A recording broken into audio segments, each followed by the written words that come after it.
Alright, once again, this is Norwich TV 51. Welcome back muli mga kababayan at mga mahal na kapatid. Ah, Pag-usapan lang po natin ito pong naging video ni Dwayne Wally. Ito para po sa mga kapatid yan.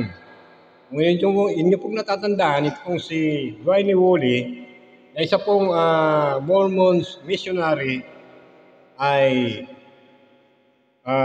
sa mga vlog niya ay makita natin na ito nga ay nadoktrinahan sa INC. At sa mga vlog niya ay mapapanood natin ang kanyang mga vlog. Sa tuwing dumarating siya, pumupunta ng gawain, mga ng doktrina at maging sa mga pagsamba ay ito po ay kanyang binablog. Isa rin po ako sa naging taga-subaybay nito. Ito si Dwayne Wally, na isa pong Australian Mormons missionary. Ito po yung latest niyang vlog ngayon.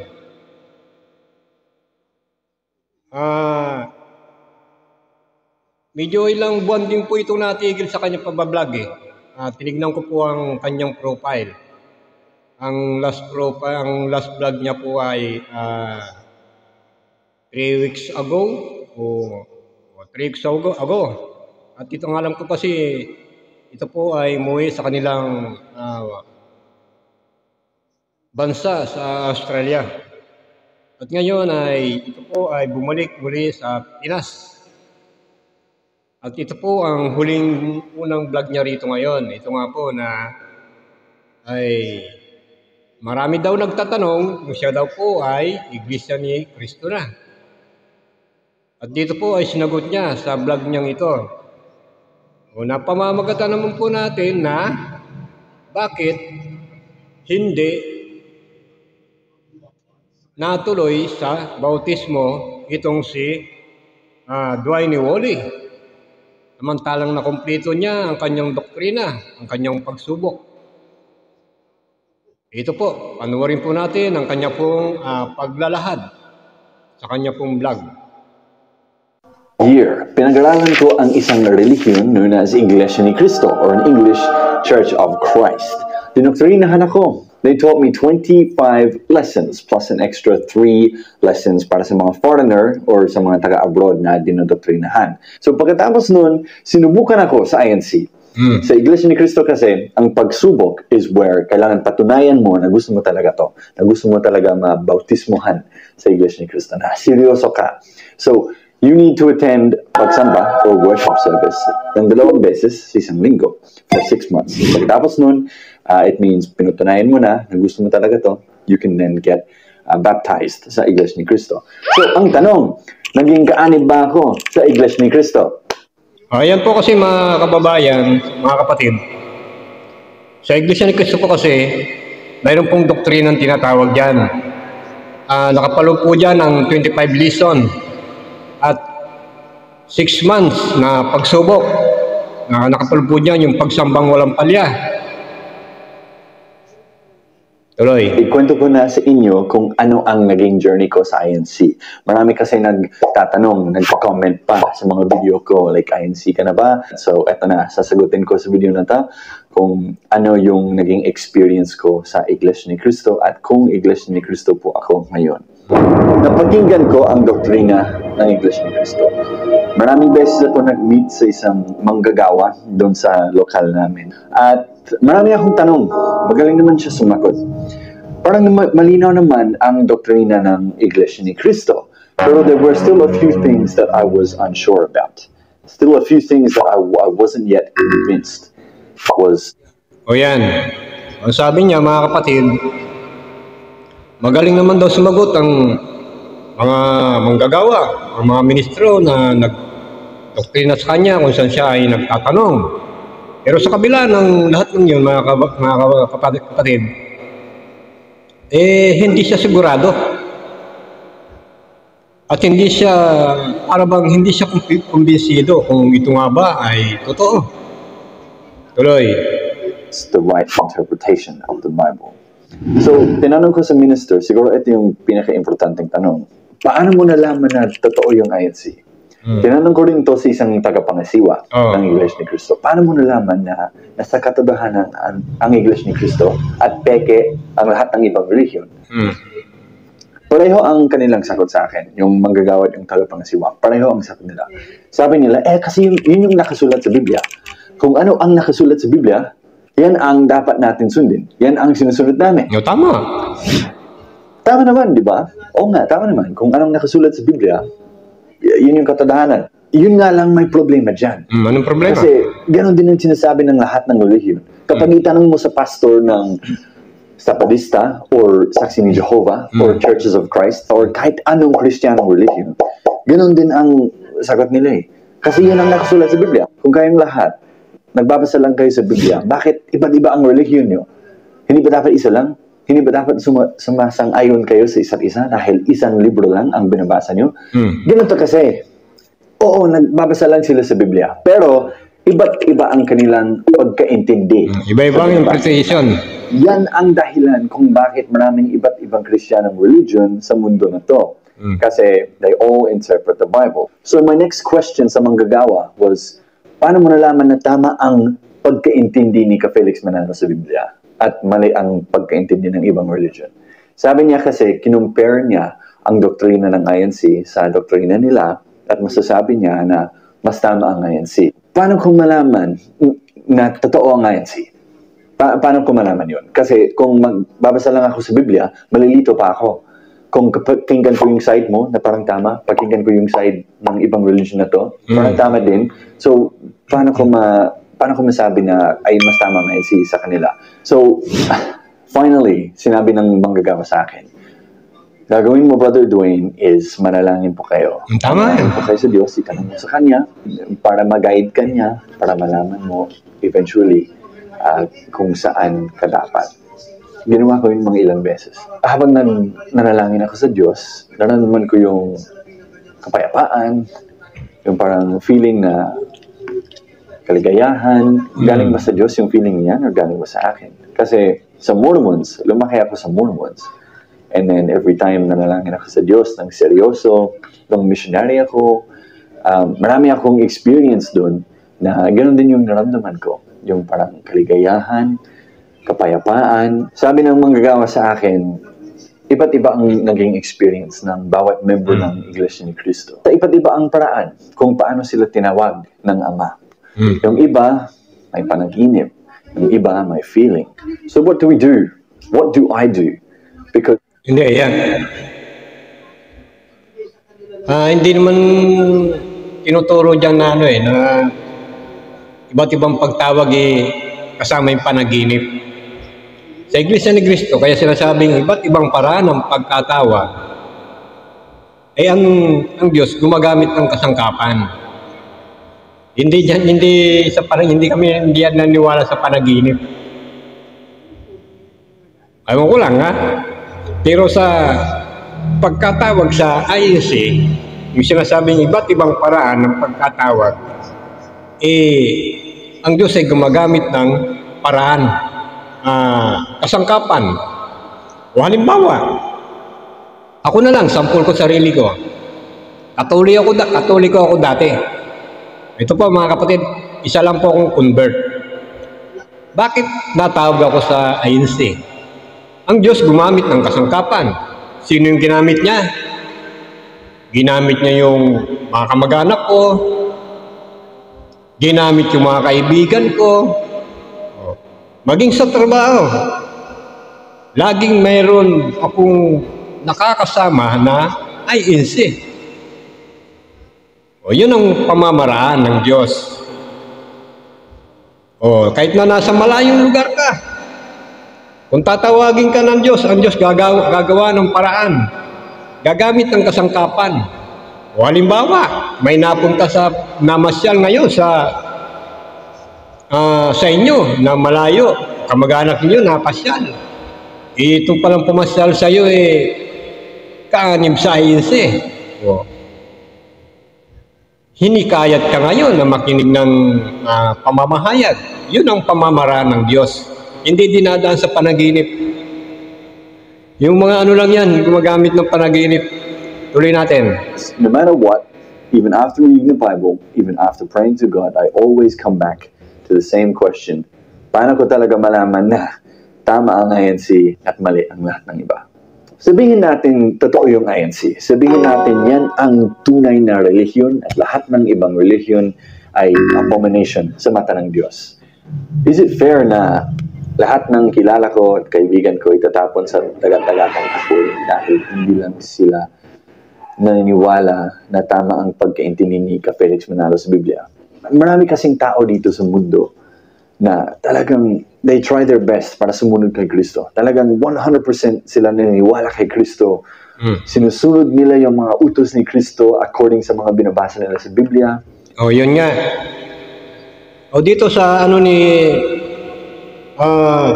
Dwayne Woolley, para bang hindi niya matanggap, mga kababayan, itong doktrina ng INC na kahit na mabait kang tao, mabubuti kang tao, tumutulong ka sa iyong kapwa, pero hindi ka kaanib sa Iglesia ni Cristo o kaya hindi ka naniwala sa doktrina ni Felix Manalo, hindi niya matanggap na ito ay mapapahamak. Ito yung gusto niyang palabasin. Mapapahamak, hindi niya matanggap ito. Sabi niya pa nga, nagsikap sila na maglingkod sa Diyos. Sinubukan nila, gawin nila ang kanilang makakaya, ang pinaka-the best para maglingkod sa Diyos.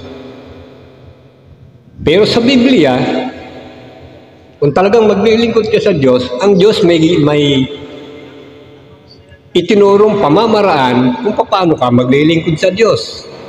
Itong mga taong sinasabi niya na ayaw sumunod sa pamamaraan ng Diyos na ganito ang gawin mo, hindi nila ito ginawa. Sa halip, ang kanilang sinusunod ay ang kanilang pamamaraan. O kahit na napakabait mo, pero yung pamamaraan ng Diyos para maligtas ka, hindi mo sinusunod. Dahil ang gusto mo, yung pamamaraan mo ang masunod. O yan ang ibig sabihin, hindi paglilingkod sa Diyos ang nais mong mangyari. O kasi, ang Diyos may itinuturo sa Biblia na pamamaraan kung paano mo siya paglilingkuran. Hindi yung sarili mong pamamaraan ang sundin. O hindi po ba, mga kapatid? Tuloy. You know, maybe they've joined a Church of Christ na hindi Iglesia ni Cristo, like this Church of Christ or this Church of Christ. Diba? Ang ginawa nila yung best nila para sumunod kay Kristo. Pero in the end, itatapon pa rin sila sa dagat-dagatang apoy dahil mali ang pagkaintindi nila sa Biblia. Dahil hindi sila sumang-ayon sa interpretation ni Felix Manalo. Dahil kaya nga sa Iglesia ni Cristo, sumasampalataya na sa Iglesia ni Cristo, kaya nga may sinasampalataya na ang Iglesia ni Cristo na may sugo. Itong si Felix Manalo ay sinasampalataya na ng mga Iglesia ni Cristo na ito ay sugo sa mga huling araw. Kaya, bakit, katulad ng sinabi niya kanina, bakit ang daming reliyon samantalang isa lang naman ang Biblia? Bakit nagkaroon ng maraming reliyon na kanya-kanyang interpretasyon? Kasi nga, ang mga ito, mga huwad. Ang tunay na sugo ay nangangaral ng mga aral ng Diyos.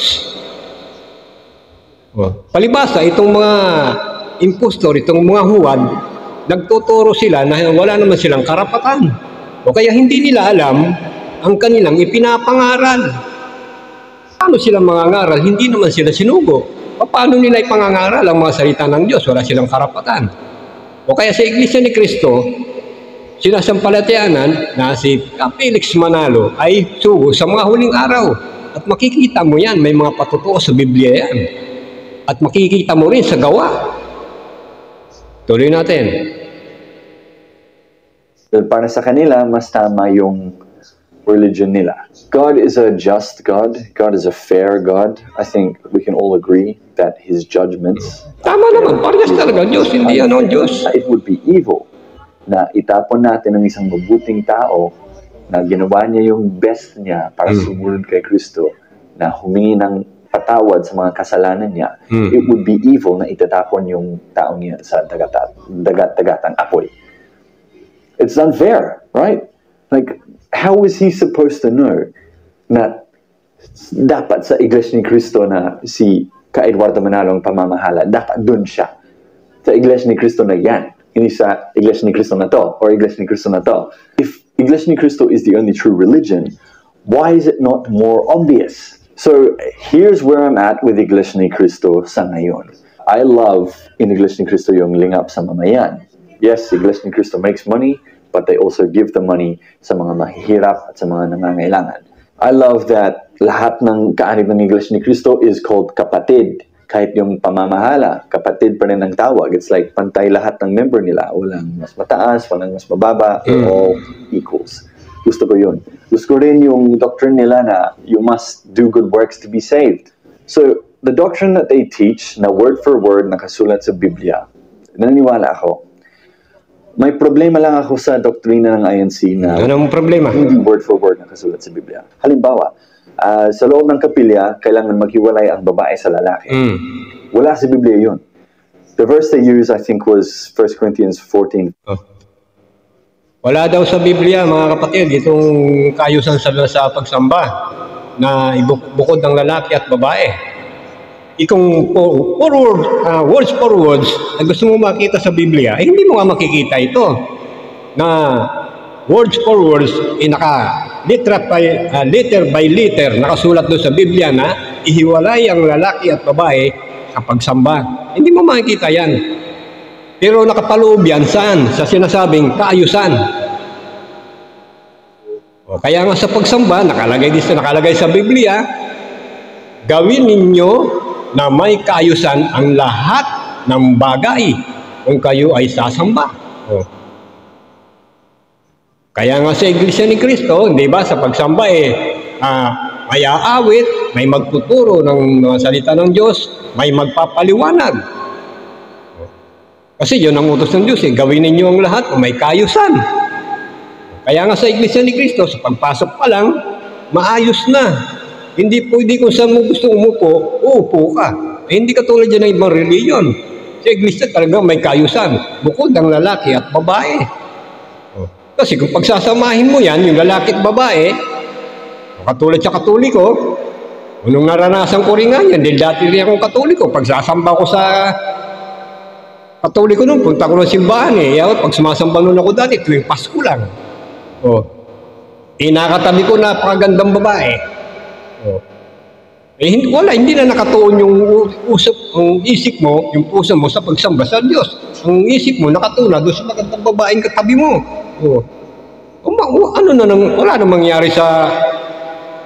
Ano gagawin mo sa pagsamba? Hindi na nakatuon sa Diyos yung mo, nakatuon dun sa babae. Ang ganda nito. Wala mo, papakilala ka, makipagpintuhan ka na ngayon. Pagsamba pa ba yun? Hindi, kaya ganyan. Nakapaloob yan yung hiwalay ang babae at lalaki sa pagsamba sa Iglesia para sa kaayusan. Kaya nga pag pumasok ka sa kapilya, wala na kwentuhan. Bawal yung nagkaano doon, nagkwentuhan. Kaya nga, pag pumasok ka doon para sumamba ka sa Diyos Ang ibig sabihin, yung sarili mo, yung puso mo, nakatuon sa Diyos sa pagsamba sa Kanya. Kasama yan, nakapaloob yan sa sinasabing kaayusan. Gawin ninyo ang lahat ng bagay na may kaayusan. Hindi po ba, mga kapatid? 40. I can't remember. Basta, may verse doon na nagsabi na kailangan may order sa loob ng kapilya.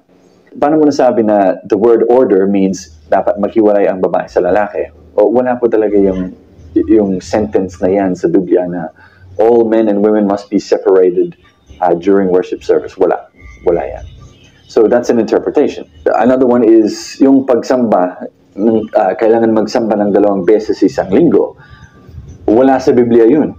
Walang nakasulat sa Biblia na sapat ang 2 beses isang linggo, kulang ang 1 beses isang linggo.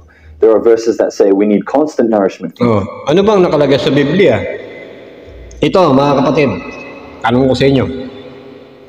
Sa lahat ng reliyon ngayon, sino ba ang may pinakamaraming isinasagawang pagsamba sa isang linggo? Ako dati sumama din ako sa born again, sa pagsamba sa born again, once a week. Katoliko. O yan, sa Katoliko kasi once a year lang ako sumasamba noon, tuwing Pasko lang. Sumama rin ako dyan sa Seventh-day Adventist. Dahil yung aking tatay ay Sabadista. Ang nanay ko, Katoliko. Yung nanay ko nga, simula nung pinanganak ako, hindi ko nakita sumamba yan. Hindi sumamba yan. Oh. Ang Iglesia ni Cristo, twice a week kapag nagsagawa ng pagsamba. Pero kung ikaw ay may tungkulin sa Iglesia ni Cristo, ang pagsamba dyan ay hindi lang twice a week sa mga may tungkulin. Ang totoo niya sa pagsamba sa Iglesia ni Cristo, araw-araw, gabi-gabi yan. Kapag may tungkulin ka, o kasi dadalo ka ng pulong, ng gawain, yung mga pagtitipo na yan, isa yan sa uri ng mga pagsamba.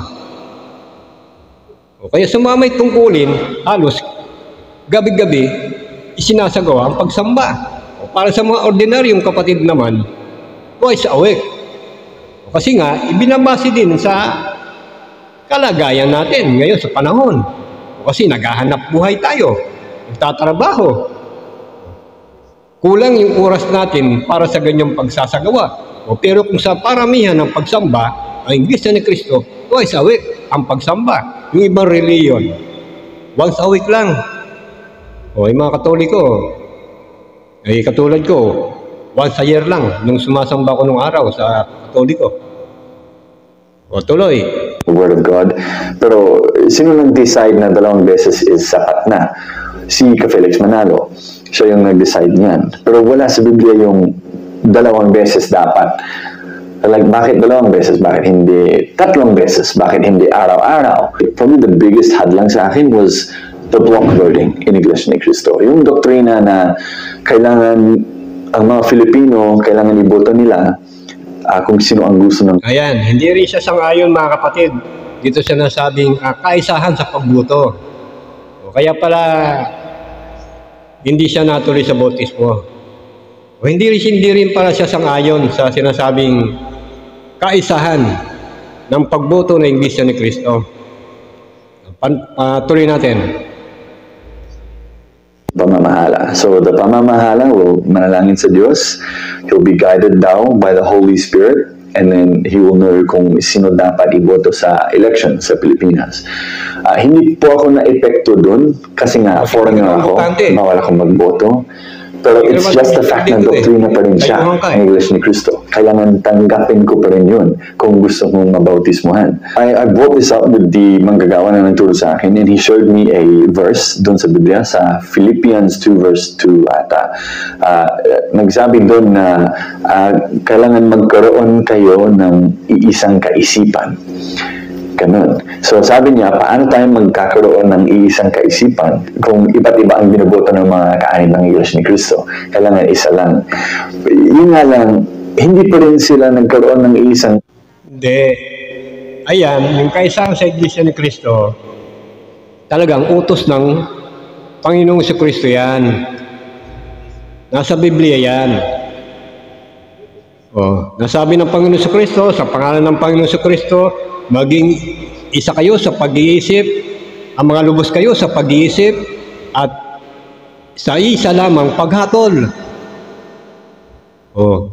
Kasi mga kababayan, mga kapatid, nung unang iglesia, nung unang siglo, nagkaroon din ng ganyang sitwasyon, ganyang, kumbaga sa suliranin. Tinapi ko na po ito sa vlog ko noon. Hanapin nyo na lang. Tinapi ko na ito noon Yung kaisahan na yun sa pagboto, talagang utos ng Panginoon si Kristo yan. Maging sa pangalan ng Kristo, mga lubos kayo sa isa lamang pag-iisip at isa lamang paghatol. Yung eleksyon, isa ba itong paghatol? Opo, isa po itong paghatol. Kaya nga, Pagdating ng eleksyon, kung manonood na kayo ng balita, nakalagay sa mga title ng mga balita, ng mga mainstream media, nakalagay doon, hatol ng bayan. Utos ng Diyos yan. O kaya ganyan ang Iglesia ni Cristo. Para hindi magkaroon ng pagkabahabahagi. Tuloy. Kaisipan kasi napilitan sila magboto. Meron akong usap na Iglesia ni Cristo na minsan nahirapan sila sa decision ng pamamahala pero ginawa nila pa rin, nagboto sila pa rin sa taong gusto ng pamamahala kasi malaking kasalanan kung hindi sila magboto sa tamang politician. So, the thing is, hindi po ako naniniwala na sa dating Iglesia ni Cristo, sa panahon ni Cristo mismo, sa panahon niyan, hindi ako naniniwala na nagpa-practice sila ng block voting noon. Kasi there's a very Wala naman talagang, hindi naman talaga nagpa-practice ng block voting ang unang iglesia noon. Pero, ang ipinapatupad nila noon na kapag may mga suliranin, ang magpapasya ay ang tagapamahala ng iglesia. O ito po kasi mga kapatid, nung unang siglo, nung unang iglesia ni Cristo, nagkaroon ng suliranin noon. Tungkol nga po ito sa mga kaanib sa iglesia ni Cristo na mga hintil. Ito po mga hintil kasi, mayroon po kasi sa mga ito po kasi mga hindi tuli. Ngayon, nung panahon ng unang iglesia ni Cristo, itong mga Hudyo, ang sinusunod nilang kautusan noon ay ang kautusan ni Moses na lahat ng mga Hudyo ay kailangan tuli. O ngayon, dahil itong mga hintil ay naging bunga ni Apostol Pablo, parang hindi matanggap nitong mga Hudyo. O kaya, ang nangyari noon, nakipagtalo si Apostol Pablo, kasama itong si Apostol Bernabe, sa ibang mga apostol ng mga Hudyo. O kaya, ang nangyari na yon, para hindi lumaki ang usapin, para maresolba, dumulog sila sa tagapamahalang pangkalahatan ng Iglesia ni Cristo noon, na ang namamahala naman noon ay si Apostol Santiago. Doon nila inilapit yung suliranin na yan. At ang nagpasya ay ang tagapamahala na si Apostol Santiago. Nang sabi niya, ang pasya ko ay huwag natin bulabugin ang mga hintil na nagbabalik loob sa Diyos. Pagka may mga suliranin na yan, ang tagapamahala ang nagpapasya.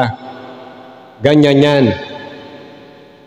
Ang ganyan din ang tagapamahalang pangkalahatan ng Iglesia ni Cristo ngayon dito. Siya ang nagpapasya sa mga ganyan mga suliranin sa ganyan mga sitwasyon. Dahil utos din yan ng Diyos na huwag maging magkabahabahagi. Sabi nga ni Cristo, mga lubos kayo sa isang pag-iisip at isa lamang paghakol. At ang magpapasya dyan sa ganyang sitwasyon, ang tagapamahalang pangkalahatan. Kaanib ka, sumasampalataya ka, sumunod ka. Ganyan yan. Hindi pwede yung gusto mo palang maglingkod sa Diyos, pagka hindi natapat sa iyo yung gusto mo, hindi mo nasusundin. Ay, hindi pwede yan. O kaya lang, pag naglingkod ka sa Diyos, lubos. Ganyan ang pagsunod sa Diyos. Hindi pwede yung susundin mo, yung sarili mo. Tuloy natin. Where Jesus is tempted by the mga Fariseo. The government at that time was Caesar or Cesar. So sabi ni Jesucristo, ibigay mo kay Cesar ang sa kay Cesar at sa Diyos ang sa Diyos. Walang sinabi ni Cristo na iboto mo si Cesar. Dapat magkakaroon tayo ng iisang kaisipan. Hindi, ibang topic naman yan, kaibigan. Ibang topic yung sinasabi mo na yan. Ang sinasabi ng Panginoon si Cristo na ibigay mo ang kay Cesar at sa Diyos ang sa Diyos. Ang topic naman yan tungkol yan sa pagbabayad ng buwis. Bilang mamamayang Pilipino, kailangan magbayad ka ng buwis. Yun yung pagbabayad ng buwis. At ibigay mo yung sa gobyerno, ang sa gobyerno. O yung kay Cesar kasi, sumisimbolo yan mga kapatid sa gobyerno. O, ibigay mo ang sa Diyos, ang sa Diyos. Ito yung sinasabi naman, pag-ahandog o pag-aabuloy kapag sumasamba ka. May ibang topic yan. Hindi yan tungkol sa pagboto. O kaya sinabi ni Kristo doon, ibigay mo kay Cesar, ang kay Cesar, ibigay mo sa Diyos ang sa Diyos. Tungkol yan sa pagbabayad ng buwis at ang pag-ahandog at pag-aabuloy sa Diyos. Tuloy. Isipan pagdating sa mga bagay ng Diyos. Hindi sa politics. I mean, bakit nakikialam ang Diyos sa politics? So, it's for these reasons na hindi ako tumuloy. Kung hindi 100% ako. Hindi naman nakikialam ang Iglesia ni Cristo sa politics. Yan. Ito, tatama rin natin ito. Hindi nakikialam ang Iglesia ni Cristo o sa politics. Karapatan lang talaga ng mga kaanib sa Iglesia ni Cristo na bumoto dahil bilang mamamayang Pilipino, karapatan namin ang bumoto. O ganyan yan. Hindi porket bumoto ka, nakikialam ka na sa politics, hindi. Hindi nakikialam ang Iglesia ni Cristo sa politics. O naniniwala sa lahat ng doktrina ng INC, bawal akong mabautismohan, di ba? Bawal akong mag-proceed. So, sabi ko, I think I've hit a wall. I think like, ito yung hadlang, no? Like, I can't seem to get over this wall. Ang ginagawa ko ngayon is nag-explore ako ng iba't ibang religion. Tulad ng manggagawa na ng tool sa akin, sabi niya, kinumpare niya ang doktrina ng iba't ibang religion sa doktrina ng INC, and in the end, he decided INC was the most correct. Yun din yung ginagawa ko. Kinukumpare ko lang yung doktrina ng iba't ibang religion. So, hindi pa tapos ang journey ko sa INC. I'm just pahinga muna, kumbaga. Hindi ko sinasara yung pinto sa INC. The doors are always open. And alam ko, kung gusto kong bumalik sa INC, kung gusto kong magsamba ulit, welcome ako dun eh. Lahat ng tao, welcome na Oh, yan. Welcome ka naman, kaibigan. Iglesia ni Cristo, anumang oras, pwede ka uling magsuri. Ganun man, salamat sa iyo, sa iyong, sabi nga sarili mong obserbasyon na nakita mo na ang Iglesia ni Cristo ay nakita mo itong mga sinasabing pagtulong, paglingap sa kapwa, paglingap sa mamamayan, o ang pagtuturo kung paano ang tao ay nakanib ay hubugin sa mabuting pag-uugali bilang isang mabuting Kristiyano. Salamat sa iyo. Bagamat sabi mo nga, kahit anong oras, welcome ka. Welcome ka sa INC, kaibigan.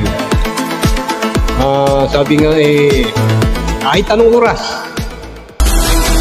Pero ito naman ang natin, mga kapatid Ito lang ang sagot natin. Alam niyo po ba kung bakit hindi siya natuloy sa bautismo? Ito na. Simple lang. Katulad ng kanyang ipinahayag, nakumplito naman siya sa doktrina. Nakumplito niya sa pagsubok. Pero bakit humantong sa hindi siya nabautismuhan? Ito nga mga kapatid. Dahil nga, nadoktrinahan nga siya pero hindi niya lubos na sinampalatayanan. Ibig sabihin, nagkaroon siya ng pag-aalinlangan. O talagang pagkaganyan, may pag-aalinlangan ka, hindi nga luluubin ng Diyos na makarating ka ng bautismo. Alam niyo po ba kung bakit, mga kapatid? Kasi kung mababautismuhan nito, hindi lubos ang kanyang pagsampalataya, baka mabautismuhan nito, mangyari, baka tumanggap pa ito ng tungkulin, ang mangyari, baka sa pagdadalaw niya sa mga kapatid, iimbis na nagtatagubilin, iba yung sinasabi niya, o ituturo niya na ganyan, hindi ako naniniwala sa ganyan-ganyan ang mangyayari, parang uudyukan pa nito yung mga kapatid na hindi ay siya lubos na sumasampalataya. Bibigyan niya pa ng yung mga kapatid para panghinaan ng loob at magkaroon ng pag-aalinlangan. O magkakaroon na ng pagkabahabagi, yung ganyan. O yan po ang bottom line dyan, mga kapatid. Kaya hindi niloob ng Diyos na ito ay mabautismuhan. O ganun man, mga kababayan. Maraming salamat po sa patuloy po ninyong pagsubaybay. Hanggang sa muli, ito po ang Nards TV 51. Kung hindi pa po kayo nakapag-subscribe, mag-subscribe po kayo at huwag kalimutan i-click ang notification bell para po maging updated po kayo sa ating pong mga reaction video ating pong i-upload dito lang po sa Nards TV 51. Mundo'y nagluwa